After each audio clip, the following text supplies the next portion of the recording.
ngasgusku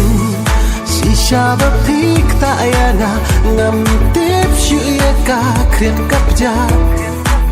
ngam tiếp shu jaru ayusha ban inya nga shisha pinang Can true drink it ben dang yana to ten dang da shisha pi dai ut yem ka hi ma jong a pi wan but sun sham len ta ha jing em jong a pi long un nai khat sao sun ya na na hut kam sin ka kende ka sharem ha ba pi wan man kdubiyana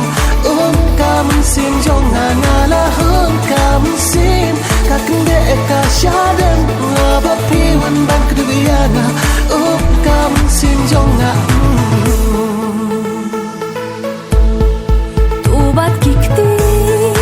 da ka jing i ka chaba pi alam nan la be pins no ya jing i ba shisha ka bangi ya pel na pi hana ngasgusku shisha ba phik ta yana ngam tiếp shu ya ka kriat kap ja ngam tiếp shu jaru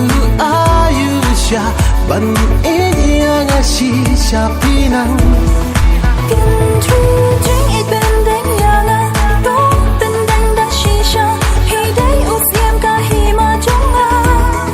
pi wan but sun sham len ta ha jing em jong a pi long un nai khat sao sun ya nga la hut kam sin ka kende ka sharem ha ba pi wan man kdubiyana kam sin jong na nga la hut kam sin ka kende ka sharem ha ba pi wan man kdubiyana